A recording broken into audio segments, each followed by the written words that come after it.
YouTube, what's good? What's going on with you? It's your girl Simba, and it is time for another reaction. All right, today we're checking out Casual Geographics. Why elephants don't think you're cute. Let's get it, man. Simple. SimbaThaGod. Oh, I remember this. I remember this video. Damn. The average person lies about 1 to 2 times a day, 1.65 to be exact. The average person can also expect to be lied to anywhere from 10 to 200 times in the same amount of time. And if you have internet, which you obviously do, because how else would you be here, most of those lies probably come from behind a screen. And these days, it really doesn't matter what you say, as long as you say it with confidence, a small group of people will believe you. Like if I say that coconuts can technically be classified as mammals because they have hair and produce milk and say it with my whole chest, at least one person's gonna pause this video and think about it. And it seems like every week I get tagged in the video of some guy saying the T-Rex was actually a dragon. Wait. But that actually, I'm not thinking about it because it's literally not, but it would make sense why someone would sit there and pause the video and be like, maybe he's right. Maybe. Just maybe, you know? Wings, or Megalodon is still somehow alive, when the truth is, T-Rex didn't have wings, a 60-foot shark isn't hiding from the world in the bottom of the ocean, and there are no hot singles in your area just dying to meet you. Stop. The worst lies are the ones you tell yourself. There's a lot of alternative facts out there, so I'm going to talk about the most common and the most entertaining ones that I get asked about. Some of these might be obviously made up, others I may or may not have believed at one point. Either way, someone's feelings are definitely going to get hurt with this first one. So it's a known fact that elephants find us cute, and we know this because the parts of an elephant's brain that are engaged when one sees a human are the exact same as when a human sees a puppy, meaning elephants see us the way we see puppies. Except it's not true, and for 3 good reasons. Number 1, there ain't an MRI big enough. Not to mention the elephant would have to be awake and fully conscious just for us to be able to prove it, meaning everyone in that entire room would be one 5-ton temper tantrum away from getting crossed off the census. Number 2, elephants have every reason to find us the opposite of cute. It's bad enough they're forced to share an area code with some of the most dangerous things alive.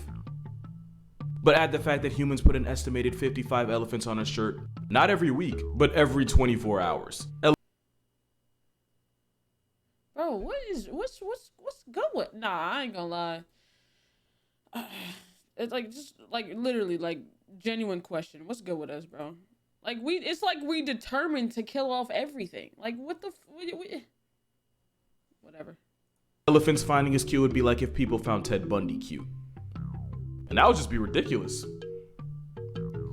Someone feels hey, you too loud for the people in the back, gang. Called out, and they should be.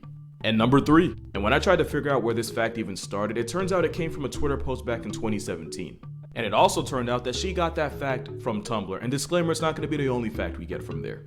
Long story short, if elephants actually found us cute, the global census would be at least 500 names heavier. But there's nothing cute about this next video. So, what the probably have some thoughts. The thing is, that exact clip will go viral once every couple of months. And one of the top comments is always the same. It's some guy saying camels spit their stomachs out their mouths to cool off and 1,000 people having a panic attack over it. The truth is, any camel with his stomach ejected from its body isn't a camel. It was. You're looking at one less sand donkey in the world. What it actually is an organ called a doula. It's an inflatable extension of the upper palate that the male will flex to get a female's attention. Because that's really what it's all about. And as camels go deeper into rut, they'll even start foaming at their mouth to really show the world what type of time they're on. That and the flesh balloon dangling from its mouth is basically a Batman symbol for camels that want to prove that hump isn't just something on its back. It can be a verb and it can also be Hey, the camel said, I'm trying to get freaky with you. That camel let that thing. Hey, just stop, bro. Stop, bro. Stop, bro. Stop, bro. a desire. Also, I know what you're thinking. I know. You might have even commented it already, so I'm just gonna say it. No, you can't pop it, and yeah, you should be on a list for even asking. But okay, so you did know what I was thinking. I thought you thought I was still thinking freaky. No, I was literally wondering. I'm like, can it be popped? It's like full of air. But okay, I guess you did. I guess you did now. Sparknose version, that's not a camel showing you its stomach, that's a camel that wants to get into yours. And it's not even the first time something like this has gone viral. And that's because pelicans exist. Specifically, this picture exists, along with the thousands of people who genuinely believe pelicans will spit their spines out in a way to cool off in the heat. It started as a meme that people will now defend to the death like a religion. What they're actually doing is a lot less dramatic. The truth is, this pelican is just yawning. When pelicans yawn, the tissue on their bottom mandible gets stretched out over their neck under it. All it is just a pouch being flipped inside out. Not a pelican evicting its own skeleton to cool off. Hey, y'all so gullible. Gullah Island. You know what I'm saying? You need to be on Gullible Island. You know what I'm saying? What this flying trash disposal actually does to cool off is guller fluttering. It's pretty much the bird version of panting. It works by exchanging the hot air from the throat and lungs with the cooler air from outside. Birds like pelicans can avoid overheating, without also having to negotiate half their spine. Cause trust and believe me when I say this, pelicans are demonic enough on their own. Oh God. Another common bird fact is that turkeys are so IQ deficient that they'll look up during a rainstorm and drown themselves. And then somebody will tell you it's true because their neighbor's dog. What the fuck do... I've heard that. Where have I heard that? That's crazy. Dog's grandmother knew someone whose turkeys became a hashtag that way. First of all, turkeys aren't that stupid. Domestic turkeys? Yeah, you got me there. But go ask a hunter how dumb wild turkeys are and how easy they are to catch. You'll either get a 40-minute backstory or a few curse words under their breath. Turkeys that manage to survive in the wild are way smarter than they get credit for. As for the drowning in the rain thing, some turkeys get this condition known as tetanic torticollis spasms, or TT for short. And the SparkNotes version is that this neurological fumble can cause turkeys to cock their heads back facing the sky and be stuck there for up to a minute and sometimes longer. So no, the turkey isn't dumb enough to waterboard themselves in a storm. It's just some people that are gullible enough to believe it. And it's probably the same people that believe this.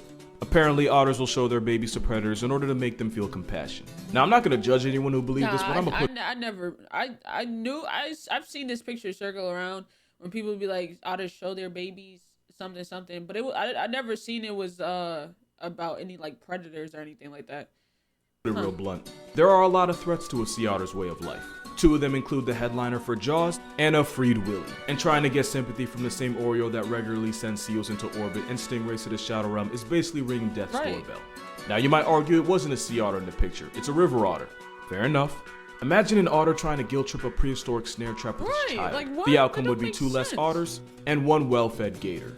Facts like this only go viral when people take human traits and try to put them onto animals. And this is coming from the guy who regularly refers to a killer whale as an oppressive cookie. Because in the wild, morality gets you 404 and put on someone else's 4 for 4. Which is why otters are much more likely to sacrifice their own child than use them as a sob story for a coyote. And speaking of babies, you probably heard as a kid. Now what? Oh my God, yo. I could have went my whole life without this info. I ain't gonna lie. I could have went my whole life without this info. But now that I have it, what do I do with it? Otters are actually evil. They sacrifice their babies. That's crazy. How you should never touch a baby bird because then you'll get your scent on the chick and cause the mother to eject. Yeah, I did believe And that's not true for a very simple reason. Really? Most birds have a poor sense of smell. The average bird wouldn't even be able to tell if you had touched her chick or not. Especially since birds don't identify their chicks by smell. They go by sight and sound. Now, the reason you shouldn't touch one is because if mama bird suspects that her nest has been disturbed in any way, she'll abandon them altogether. Why risk your life raising a family when you can always make a new one? Also, the baby bird might not even need your help, because oftentimes it's a fledgling that people are trying to save. Not knowing that fledglings are perfectly fine on the ground or are probably being supervised by parents nearby. But if those parents did because they see you manhandling their child, then the only thing you helped that baby was become an orphan. Damn. Basically, you'd be rescuing that bird the same way the dentist rescued Nemo. Another fact that isn't really a fact is actually something I used to believe. Cheetahs got screwed in the genetic lottery and screwed hard. And one of the reasons people think that is because they can only sprint for 20 seconds at a time before their brains start to overheat and eventually shut down. Cheetahs are a genetic fumble and nothing will change my mind about that. But cheetah hunts don't end fast due to overheating. They end for the same reason you can't sprint as far as you can jog. Sprinting fast enough to catch a ticket on the freeway costs so much energy that even when cheetahs make the kill, they have to rest before actually claiming their prize. And the ironic thing is, in experiments where cheetah body temperatures were taken, they were slightly higher after a successful hunt compared to when they went home hungry. But it probably didn't have to do with the actual running. It probably had everything to do with the stress of knowing they're just one rogue leopard or a clan of hyenas or even a disrespectful vulture away from having sleep for dinner. Yeah, that wasn't a joke, by the way. Researchers now believe that cheetahs get anxious at kills for the simple fact that they can get their pockets picked at any time. That nervousness can cause the temperature to rise. But cheetahs don't actually overheat like an old school Dell monitor. They get more heated over the mental stress of keeping their lunch than the physical stress of actually catching it. And the myth started from an experiment where Harvard scientists took cheetahs from captivity, put them on a treadmill, and then plugged up their south side with a thermometer. And before you say anything, we've done some weird things in the name of science, and that wouldn't even crack the top 10. But all it did was convince the world that cheetahs factory reset themselves if they run too long. Don't get me wrong, they're still low tier, but they're not that bad. Facts. Another thing people swear is fact is this one right here, and I'll admit it. Knowing what I know about these tuxedo turkeys, I normally wouldn't put it past them. But two Yo, I love what he calls them, bro. Nigga said tuxedo turkeys. That is insane. things. One, this gif is fake. But two, penguins don't actually eat each other to test if the water's safe. I'm not doubting that they're big enough cloacas to try. It's the same bird that'll do the mannequin challenge while its firstborn becomes a flatline. But what actually happens is penguins like Adelies will often gather by the water's edge. And it'll usually take one or two jumping in first before the rest follow suit. Now obviously if a murder seal makes a guest appearance, the other penguins probably won't be so quick to join. Thanks. But penguins don't actively sacrifice each other just to clear the water. The same way sloths aren't as brain dead as some people like to think. You've probably heard this one. Sloths are so stupid that they regularly mistake their own arms for tree branches, only to fall and become a statistic. Except not only is it not true, the myth itself came from The Hitchhiker's Guide to the Galaxy by Douglas Adams, and that fact was based on a one-time event Douglas experienced with a baby sloth. A sloth's claws actually works in the opposite way a human hand does, where having a tight grip is a default and opening up their claws actually takes effort. Plus, any animal that can't tell its arm from arbor isn't living long enough to be talked about. That would make even a koala look like an MIT candidate, but people took the sloth fact and ran with it. Okay. But it didn't get nearly as much mileage as this last myth did. Because literally every time you've heard the phrase alpha wolf, you were lied to. Because in the wild, the alpha wolf doesn't exist, since the wolf pack's made up of the two mating wolves followed by a couple generations of their children.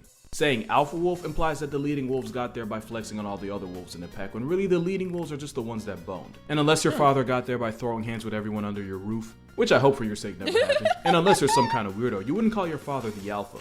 You call him dad. The biggest problem with the alpha wolf concept was that it was based on wolves in captivity. That'd be like if I got locked in max security, studied all the prisoners, and then wrote a book on human nature. Either way, it's a myth. So much so that the guy to help popularize the term alpha wolf, David Meck, ended up doing a 180 and even tried to get his publisher to stop releasing his book on wolf ecology because of the myth. Especially since one of the biologists he referenced, Rudolf Schenkel, based his studies on observing wolves in a German zoo. And in poorly constructed zoo habitats, wolves will behave with more self-preservation than wolves in the wild, since the wolf's natural strategy revolves around propping up the weaker, youngest members. Long story short, when you put a bunch of random unrelated wolves behind a fence, they're gonna start acting different. Not unlike humans in max security. Because I think we can all agree whatever goes down in prison doesn't represent people in general. Facts. But in the wild, the big bad alpha wolf is about as real as the Easter Bunny. And no amount of tattoos, podcasts, or wildly inappropriate fanfics will ever change that. Podcast is crazy. Yo, this nigga's hilarious. Don't think I'm not aware of how y'all know what rutting is. I'm onto you. But that's gonna do it for this video. For more consistent daily content, be sure to follow my Instagram and TikTok. Both are going to be in the description. And to watch videos before I post them and to support me beyond just subscribing, please consider also becoming a patron on Patreon. Also be sure to pre-order my new book if you haven't already. Got all my plugs out the way, so be sure to drink water, hug your mother, don't hug an elephant, unless it asks you first. And I'll see you in the next one. Thanks for watching. Nasty. W video, man. Shout out to Casual Geographic, aka Her Nature. A lot of these facts I did not know. You know what I'm saying?